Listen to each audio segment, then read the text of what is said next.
جامعہ مظاہر العلوم سے جناب مولانا محمد طاہر صاحب تشریف فرما ہے۔ اسی طرح قاری محمد طاہر صاحب، مولانا محمد مبشر صاحب سکروڑا سے تشریف لائے، جناب مولانا مختار عالم صاحب بیڑے سے تشریف لائے ہیں، اور اسی طرح مولانا عبد الرحمن صاحب جو قاری سعید احمد صاحب تڑفہ کے صاحبزادے ہیں وہ بھی ہمارے درمیان تشریف فرما ہیں۔ مولانا محمد گلفام صاحب تلہڑی سے، اور اسی طرح حضرت مولانا محمد عرفان صاحب تعلیم الاسلام کھیڑا مغل سے ہمارے درمیان تشریف فرما ہے، اور اسی طرح جامعہ ناشلوم پانڈولی سے حضرت مولانا عبد الرحیم صاحب، جناب ڈاکٹر منصور عالم صاحب دہلی سے، یہ تمام حضرات ہمارے درمیان تشریف فرما ہے۔ ہم دل کی گہرائیوں سے ان کا استقبال کرتے ہیں۔ محترم حضرات، ماشاءاللہ جن بچوں نے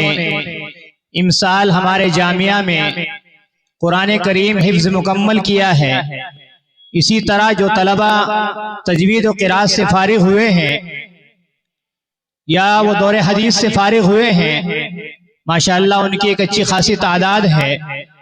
اب ہم اپنے مہمان خصوصی حضرت مولانا مفتی محمد یوسف صاحب مدث اللہ العالی سے درخواست کرتے ہیں کہ حضرت والا تشریف لائیں۔ پہلے حضرت والا کا بیان ہوگا، اس کے بعد انشاءاللہ جو طلبہ حافظ قرآن ہوئے ہیں ان کی تکمیل حفظ کلام اللہ ہوگی، اور اس کے بعد ان تمام طلبہ کے سروں پر دستار علماء ربانیین کے ہاتھوں سے باندھی جائے گی۔ اب ہم اپنے مہمانان خصوص سے درخواست کرتے ہیں کہ تشریف لائیں اور اپنے بیان سے ہم سبھی سامعین کو مستفید فرمائیں۔ الحمد لله رب العالمين والصلاة والسلام على سيد الأنبياء والمرسلين وعلى آله وأصحابه وأزواجه وذرياته وأهل بيته أجمعين، أما بعد، فأعوذ بالله من الشيطان الرجيم. بسم الله الرحمن الرحيم. ألف لام ميم، ذلك الكتاب لا ريب فيه هدى للمتقين. وعن عبيدة المليكي وكانت له صحبة قال قال رسول الله صلى الله عليه وسلم: يا أهل القرآن لا تتوسدوا القرآن واتلوه حق تلاوته من آناء الليل والنهار وافشوه وتغنوه وتدبروا ما فيه لعلكم تفلحون ولا تعجلوا ثوابه فإن له ثوابا. رواه البيهقي في شعب الإيمان. اسٹیج پر تشریف فرما علماء کرام، منتظمین مدارس، اس جامعہ کاشف العلوم کے معزز اساتذہ کرام اور منتظم اعلیٰ حضرت مولانا مفتی آصف صاحب چھوٹ مل پوری دامت برکاتہم العالیہ، اللہ رب العزت والجلال نے آج ہم سب کو یہ سعادت عطا فرمائی ہے کہ قرآن و حدیث کی تکمیل کے اس مناسبت سے ہم سب کی یہاں حاضری ہوئی ہے۔ اللہ تعالی ہم سب کی حاضری کو شرف قبول عطا فرمائے۔ امت مسلمہ پر اللہ تعالیٰ نے جو عظیم احسانات فرمائے ہیں، خانہ کعبہ کی تعمیر سے فراغت کے بعد حضرت ابراہیم اور حضرت اسماعیل علیہم الصلوات والتسلیمات، ان دونوں باپ بیٹوں نے دعا کی تھی: ربنا تقبل منا انک انت السمیع العلیم ربنا وجعلنا مسلمین لک ومن ذریتنا امتا مسلمتا لک وَأَرِنَا مَنَاسِكَنَا وَتُبْ عَلَيْنَا إِنَّكَ أَنْتَ التَّوَّابُ الرَّحِيمُ۔ اور پھر دعا کی: رَبَّنَا وَبَعَثْ فِيهِمْ رَسُولًا مِّنْهُمْ يَتْلُو عَلَيْهِمْ آيَاتِكَ وَيُعَلِّمُهُمُ الْكِتَابَ وَالْحِكْمَةَ وَيُزَكِّيهِمْ إِنَّكَ أَنْتَ الْعَزِيزُ الْحَكِيمُ۔ اللہ رب العزت والجلال نے حضور اکرم صلی اللہ علیہ وسلم کے بارے میں جب آپ کی بعثت وجود میں آئی، آپ کو جو فرائض منصبی عطا کیے گئے، آپ کو جو کام عطا کیا گیا، آپ کا کام کیا ہوگا، آپ کا نہج کیا ہوگا، آپ کی فکر کیا ہوگی، آپ کس پیغام کو امت کے سامنے بیان کریں گے، آپ کا کردار کیا ہوگا، آپ کا رول کیا ہوگا۔ فرمایا لقد من اللہ علی المؤمنین اذ بعث فیہم رسولا من انفسهم يتلو عليهم آياته ويزكيهم ويعلمهم الكتاب والحكمة وإن كانوا من قبل لفي ضلال مبين۔ حضرت ابراہیم نے جو دعا کی تھی وہ دعا پیغمبر آخر الزمان تاجدار مدینہ جناب رسول اللہ صلی اللہ علیہ وسلم کے حق میں قبول ہونا پہلے سے طے تھا، اور وہی الفاظ جو قبولیت کے بعد میں انجام دیے جائیں گے حضرت ابراہیم اور حضرت اسماعیل علیہم الصلوات والتسلیمات کی زبان پر اللہ کی طرف سے جاری کر دیے گئے تھے۔ جب جناب رسول اللہ صلی اللہ علیہ وسلم کی بعثت عمل میں آئی تو آپ امت کے سامنے کس پیغام کو عام کریں گے، آپ امت کو کیا میسج دیں گے، آپ امت کو کیا سبق دیں گے، آپ امت کو کیا درس دیں گے، آپ کا کردار کیا ہوگا، آپ کس طرف امت کو بلائیں گے، کیسے بلائیں گے۔ اس کے لیے اللہ رب العزت والجلال کی طرف سے قرآن پاک کا انتخاب کیا گیا۔ قرآن پاک سے پہلے جتنی بھی کتابیں روئے زمین پر آئی ان کتابوں کی حفاظت کا ذمہ اللہ تعالیٰ نے خود نہیں اٹھایا، بلکہ قرآن پاک میں ایک دوسری جگہ ارشاد فرمایا بِمَسْتُحْفِظُوا مِن کتاب اللہ۔ علماء یہود، علماء عیسائی، نصارہ اور یہودیوں کے علماء کے کندھوں کے اوپر ان کی کتابوں کی حفاظت کی ذمہ داری ڈال دی گئی تھی، لیکن جب آخری پیغمبر پر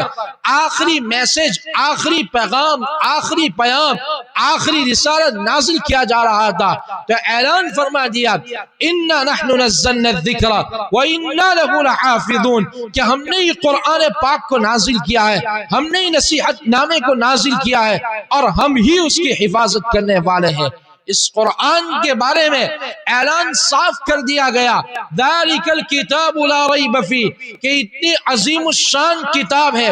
جس کے زبر، جس کے حرف، جس کے نقطے، جس کی ایک ایک آیت، جس کے ایک ایک مضمون کے اوپر کہیں بھی کسی کو بھی شک کرنے کی گنجائش نہیں۔ کیوں؟ تنزیل من کتاب عزیز الحکیم، یہ زبردست اور حکمت والے، اور بعض آیتوں میں فرمایا علیم، کہ خوب جاننے والے کی طرف سے یہ کلام بھیجا گیا ہے۔ اور جب قرآن پاک کی آیتوں کا نزول ہو رہا تھا اس وقت قرآن پاک نے اس زمانے کے فصحاء اور بلغاء کو چیلنج کیا، اور قرآن پاک ان کو دعوت دیتا ہے، قرآن پاک ان کو چیلنج کی دعوت دے کر فرماتا ہے قُلْ لَئِنِ اجْتَمَعَتِ الْإِنسُ وَالْجِنُّ عَلَىٰ أَن يَأْتُوا بِمِثْلِ هَذَا الْقُرْآنِ لَا يَأْتُونَ بِمِثْلِهِ وَلَوْ كَانَ بَعْضُهُمْ بَعْضًا ظَهِيرًا، کہ اے انسانوں، اے جناتو، اگر تم سب مل کر اس جیسا کلام پیش کر کے دکھا سکتے ہو تو اس جیسا کلام لا کر دکھا دو۔ اس لیے کہ کلام مقدس پر بار بار اعتراضات اٹھائے جا رہے تھے، اعتراضات کی بوچھار تھی کہ یہ تو جادو ہے، یہ تو محمد کا گھڑا ہوا کلام ہے، یہ تو شاعرانہ کلام ہے، یہ تو محمد مجنون دیوانے کی طرف سے القاء کیا جا رہا کلام ہے۔ لیکن قرآن پاک نے اعلان کر دیا کہ اگر سارے انسان مل کر، سارے جنات مل کر اس جیسا قرآن پیش کر کے لا کر دکھا دو، لیکن آج تک کوئی پیدا نہیں ہوا کہ جس نے الحمدللہ رب العالمین سے لے کر من الجنۃ والناس جیسا قرآن امت کے سامنے پیش کیا ہے۔ مفسرین پھر فرماتے ہیں ثم خفف اللہ عنہم، پھر اللہ تعالیٰ نے چیلنج کے اندر اور تخفیف کر دی اور ارشاد فرمایا ام یقولون افترا، اے مشرکین، اے مکہ مکرمہ کے کفار، اے محمد کو ساحر کہنے والے، اے محمد کو جادوگر کہنے والے، اے محمد کو کاہن کہنے والے، اے محمد کو شاعر کہنے والے، ام یقولون افترا، تم کہتے ہو کہ محمد نے اس قرآن کو گھڑا ہے۔ اگر محمد نے اس قرآن کو گھڑا ہے تو یاد رکھو قل فأتوا بعشر سور مثلی، اگر پورا قرآن نہیں لا سکتے ہو تو کم از کم 10 سورتیں لا کر دکھا دو۔ لیکن اس وقت سے لے کر آج تک قرآن پاک پر اعتراض کرنے والے، قرآن پاک کو نشانہ ہدف بنانے والے، قرآن کے خلاف پروپیگنڈا کرنے والے کوئی مائی کا لال آج تک پیدا نہیں ہوا کہ جس نے 10 سورتیں امت کے سامنے پیش کر دی ہو۔ پھر اور تخفیف کر دی گئی کہ اگر پورا قرآن نہیں لا سکتے ہو، 10 سورتیں نہیں لا سکتے ہو، وَإِن كُنتُم فِي رَيْبٍ مِّمَّا نَزَّلْنَا عَلَىٰ عَبْدِنَا فَأْتُوا بِسُورَةٍ مِّن مِّثْلِهِ، کہ اگر قرآن پاک کے اللہ کے کلام ہونے میں تمہیں شک ہے کہ یعلم بشر، کوئی انسان آتا ہے اور محمد کو سکھا کر چلا جاتا ہے، اگر تمہیں اللہ کی طرف سے ہونے کے اندر شک ہے تو ایک سورت لا کر دکھا دو، لیکن آج تک کوئی ایک سورت بھی امت کے سامنے پیش نہ کر سکا۔ بعد مفسرین نے اور آگے فرمایا کہ آخری چیلنج لگا کر اللہ تعالیٰ نے کیل ٹھوک دی کہ کوئی مائی کا لال پہلے پیدا ہوا نہیں، آج پیدا ہوگا نہیں، اور صبح قیامت تک کوئی پیدا ہو نہیں سکتا ہے۔ آخری چیلنج کیا فَلْيَأْتُوا بِحَدِيثٍ مِثْلِهِ، کہ اگر پورا قرآن نہیں لا سکتے ہو، 10 سورتیں نہیں لا سکتے ہو، ایک سورت پیش نہیں کر سکتے ہو، کم از کم ایک آیت لا کر دکھا دو کہ جس کی فصاحت، جس کی بلاغت، جس کے معانی، جس کے الفاظ اتنے زبردست ہو کہ اگر دشمنان اسلام کے سامنے اس کی تلاوت کی جائے تو تمام کے تمام دشمن سجدہ ریز ہو جائے۔ اگر ایک آیت لا کر پیش کر سکتے ہو، ایک آیت لا کر پیش کرو، لیکن آج تک دنیا کے اندر کوئی پیدا ہوا نہیں، صبح قیامت تک کوئی پیدا ہو نہیں سکتا ہے جو قرآن پاک کے مقابل میں ایک آیت لا کر دکھا دے۔ اتنا عظیم الشان کلام، اتنا مقدس کلام، اتنا باعظمت کلام، اتنا محترم کلام، اتنا پاکیزہ کلام کہ جس کے نزول کے ساتھ ساتھ اعلان کر دیا لا یأتیہ الباطل من بین یدیہ ولا من خلفہ، کہ جھوٹ نہ آگے سے آ سکتا ہے نہ پیچھے سے آ سکتا ہے، انہ تنزیل من عزیز الرحیم، کہ یہ تو زبردست اور رحم کرنے والے اللہ کی طرف سے قرآن پاک کو نازل کیا گیا ہے۔ اس امت کو یہ عظیم سوغات، اس امت کو یہ عظیم تحفہ، اس امت کو یہ معجزہ اللہ رب العزت والجلال کی طرف سے دیا گیا ہے، جس کی قدردانی اگر امت کر لے تو صاف اعلان آپ صلی اللہ علیہ وسلم نے فرمایا ان اللہ یرفع بهذا الكتاب اقواما ويضع به آخرین، کہ اللہ تعالیٰ اس کتاب کے ذریعے سے قوم کو عزت و بلندی عطا فرمائے گا، اور اس کتاب کے ذریعے سے ایک قوم کو رسوا و ذلیل کرے گا جو قرآن کو اپنے سینے سے لگائے گا، جو قرآن کی تلاوت کا اہتمام کرے گا، جو قرآن کے تقاضے کے مطابق زندگی گزارے گا، جو اپنی زندگی کے تمام شعبوں میں قرآن و حدیث کو معیار اور قرآن و حدیث سے روشنی حاصل کرے گا، اللہ رب العزت والجلال دنیا میں بھی سرخرو فرمائیں گے اور آخرت میں ان کو مقام عطا کیا جائے گا کہ لوگ اش اش کریں گے کہ یہ کس بنیاد پر اس کو عظیم الشان تحفہ، یہ عظیم الشان رتبہ اللہ کی طرف سے دیا گیا ہے۔ اور اگر امت نے اس کو پس پشت ڈال دیا، پہلو تہی اختیار کر لی اور اعراض اور قرآن پاک کے عمل، قرآن پاک پر عمل سے اپنے آپ کو دور کر دیا تو ذلت اور رسوائی ہمارا مقدر بن جائے گی۔ کوئی طاقت، کوئی حکومت، کوئی بادشاہ ہمیں واپس عزت اور رفعت اور بلندی عطا نہیں کر سکتی ہے جب تک کہ ہم قرآن پاک سے وابستہ نہ ہو جائے۔ اللہ کے رسول صلی اللہ علیہ وسلم کا ارشاد ہے یا اہل القرآن لا تتوسد القرآن، اے قرآن کے ماننے والو قرآن سے غفلت مت برتو، وَاتْلُوهُ حَقَّ تِلَاوَتِهِ مِنْ آنَاءِ اللَّيْلِ وَالنَّهَارِ، صبح و شام اللہ کی قرآن پاک کی آیتوں کی تلاوت کرتے رہو، اس طرح پڑھو جس طرح جبرائیل نے کے سامنے اللہ نے تلاوت فرمائی، پھر جبرائیل نے جناب رسول اللہ صلی اللہ علیہ وسلم کو پڑھنے کے آداب بتلائے، پھر آپ صلی اللہ علیہ وسلم نے صحابہ کے سامنے اس کو پیش کیا، صحابہ نے تابعین کے سامنے پڑھنے کے اسالیب بیان کیے، تابعین نے تبع تابعین کے سامنے، اور تبع تابعین نے پھر امت کے قراء، مجودین اور مفسرین اور محدثین کے واسطے سے یہ سلسلہ تب قدم بعد تب قدم، نسل بعد نسل اور سینہ بسینہ امت کے ان علماء اور ان امت کے قرآن و حدیث کے ترجمان اور وارثین انبیاء تک پہنچا اور یہ منتقل کیا جا رہا ہے۔ اسی طرح قرآن جب پڑھا جائے گا تو اللہ کی طرف سے رحمت کے فرشتے آئیں گے، اللہ کی طرف سے رحمت کی برسات برسے گی، اللہ کی طرف سے عنایات ربانی کا نزول ہوگا، جبکہ امت قرآن پاک کی تلاوت کو اسی طرح پڑھنے کی کوشش کرے گی جس طرح نبی پاک علیہ الصلوۃ والسلام نے پڑھنے کا طریقہ بتلایا وَاتْلُوا حَقَّ تِلَاوَتِهِ مِنْ آنَاءِ اللَّيْلِ وَالنَّهَارِ وَافْشُوهُ، اور قرآن پاک کو پڑھنے کے بعد آج یہ فارغ ہونے والے طلباء جو اس مدرسے سے سند فراغت حاصل کر رہے ہیں اور اس مدرسے کی آئندہ اور اس مدرسے کے اندر جو علوم انہوں نے حاصل کیے ان علوم کو پھیلانے کے علم بردار بنیں گے، ان کو میں خاص طور پر اس مخاطب بنا کر کہتا ہوں کہ قرآن پاک میں اللہ تعالیٰ ارشاد فرما دے وَأَوْحَى إِلَى النَّحْلِ أَنِ اتَّخِذِي مِنَ الْجِبَالِ بُيُوتًا وَمِنَ الشَّجَرِ وَمِمَّا يَعْرِشُونَ ثُمَّ كُلِي مِنْ كُلِّ الثَّمَرَاتِ فَاسْلُكِي سبل ربك ذللا يخرج من بطونها شراب مختلف الوانه فيه شفاء للناس، کہ شہد کی مکھی کے دل کے اندر اللہ کی طرف سے یہ بات القا کی گئی کہ پہاڑوں پر، چھپڑوں پر، گھروں پر اپنے مکان کو تعمیر کرے اور پھر ثم کلی من کل الثمرات، اللہ کے ہموار کے وہ راستے میں چل کر ہر پھل سے کھائے اور ہر پھل سے کھانے کے بعد اللہ تعالیٰ فرماتے فی بطونها شراب، اس کے پیٹ کے اندر ایسا مشروب ہے مختلف الوانو، جس کے رنگ مختلف ہے، فی شفاء للناس، کہ جس میں پینے والوں کے لیے شفا ہے۔ آپ نے مدرسہ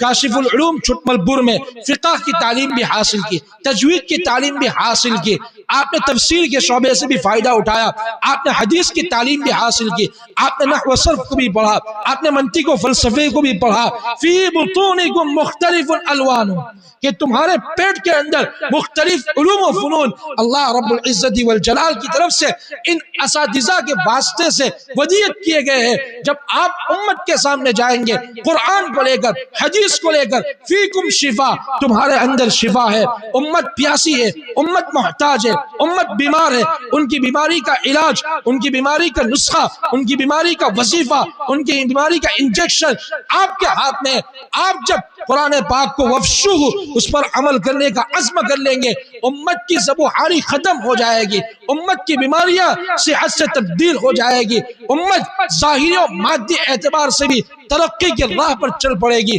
وَتَغَنَّوْا، اور قرآن پاک کو ویسے پڑھو مقامات کی رعایت کے ساتھ کہ مقام صبا، مقام عجم، مقام نہاون، مقام کرد، مقام بیات، ان مقامات کی رعایت کرتے ہوئے جب قرآن پاک پڑھا جائے گا، آپ صلی اللہ علیہ وسلم نے کفار و مشرکین کے مجمع کے اندر جب قرآن پاک کی تلاوت کی، سارے کفار و مشرکین سجدے میں گر پڑے۔ امیہ ابن خلف نے مٹی اٹھا کر اپنے سینے، اپنے پیشانی پر رکھ کر کہا مجھے، میرے لیے یہی کافی ہے۔ جب قرآن کریم ہم اسی طرح پڑھیں گے جیسا پڑھنے کا اسلوب اور مقامات کی رعایت کے ساتھ، تو آج بھی قرآن پاک کے اندر وہی طاقت، وہی تاثیر موجود ہے جو عہد نبوی کے اندر تھی، لیکن پڑھنے والا اخلاص کے ساتھ، للہیت کے ساتھ، رضا الہی کے ساتھ پڑھتا ہے تو اس کا اثر صرف مسلمانوں پر نہیں، صرف عاصی پر نہیں، صرف گنہگار پر نہیں، دشمنان اسلام پر بھی ضرور اس کا اثر ہوگا۔ وَتَدَبَّرُوا، اور قرآن پاک کی تلاوت کے ساتھ ساتھ اس میں تدبر کرو،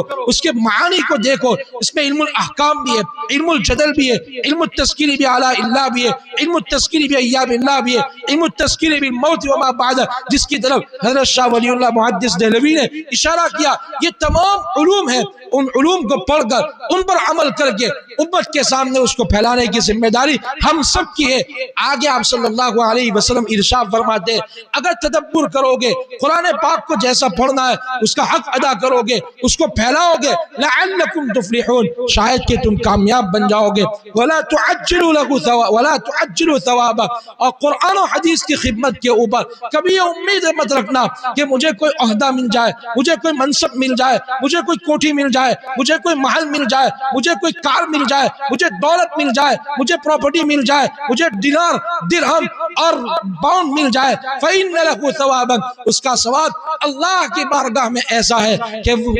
قرآن حدیث پاک میں آپ صلی اللہ علیہ وسلم نے ارشاد فرمایا ما لا عین رأت ولا اذن سمعت ولا خطر على قلب بشر۔ اللہ تعالیٰ اس اجلاس کو بے انتہا قبول فرمائے۔ حافظ ہونے والے طلباء کو بھی مبارکباد پیش کرتا ہوں، ان کے والدین بھی یہاں موجود ہیں، ان کو مبارکباد پیش کرتا ہوں، وہ خوشخبری سناتا ہوں۔ اللہ کے رسول صلی اللہ علیہ وسلم نے ارشاد فرمایا من قرأ القرآن وعمل بما فيه البس والداه تاجا يوم القيامة ضوء احسن من ضوء الشمس في الدنيا لو كانت في بيوتكم کہ حافظ قرآن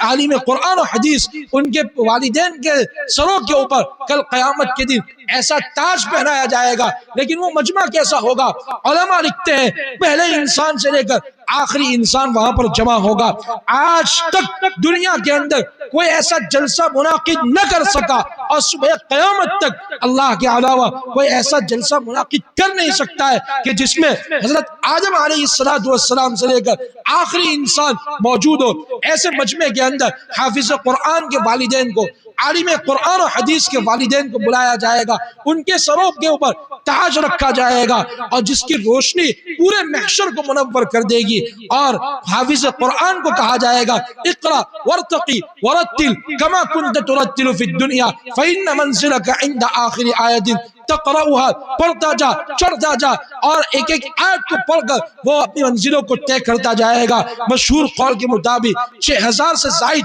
قرآن پاک کے اندر آیات ہے، لیکن بعض محدثین نے لکھا ہے کہ اس احادیث کے اندر 10 لاکھ حروف کی طرف بھی اشارہ کیا گیا ہے. ایک ایک حرف کو پڑھتا جائے گا، 10 لاکھ منازل طے کرتے ہوئے چلا جائے گا. اللہ تعالی ہم سب کو وہ قیامت کے دن اللہ کی طرف سے وہ اعزاز، وہ افتخار، وہ نعمتیں، وہ خوشخبریاں، وہ بشارتیں، وہ سوغات ملے، اس کے فیصلہ فرمائے. میں منتظمین کا تہ دل سے شکریہ ادا کرتا ہوں کہ مجھ جیسے کمزور بے بس جن کے پاس علم کی ہوا بھی نہیں لگی ہے، ایسے آدمی کو ان اکابر کے مجمع کے اندر بٹھا دیا. سچی بات یہ ہے کہ حضرت مفتی آصف صاحب دامت برکاتہم العالیہ کو والد صاحب رحمت اللہ علیہ خادم قرآن بانی جامعۃ القراءۃ کفلیتا حضرت قاری اسماعیل صاحب بسم اللہ نور اللہ مرقدہ سے جو عقیدت، جو وارفتگی، جو تعلق، جو محبت، جو نسبت حاصل دی، اسی کی وجہ سے میں نے افتتاح لائبریری کے موقع پر بھی فرمایا کہ حضرت مفتی صاحب نے اس حدیث پر عمل کیا ہے ان من ابر الرجل ان یصل ود ابیہ. میرے والد ان کے والد کے دوست تھے حضرت مفتی اسلم صاحب نور اللہ مرقدہ. مفتی صاحب نے وہ نسبت زندہ رکھی. اللہ تعالی ہم سب کو ایسی نسبتوں کو زندہ رکھنے کی توفیق عطا فرمائے. اس ادارے کو دن دگنی رات چگنی ترقیات سے مالا مال فرمائے. اس کی جملہ ضروریات کا اپنے خزانہ غیب سے انتظام فرمائے. وآخر دعوانا الحمد للہ رب العالمین.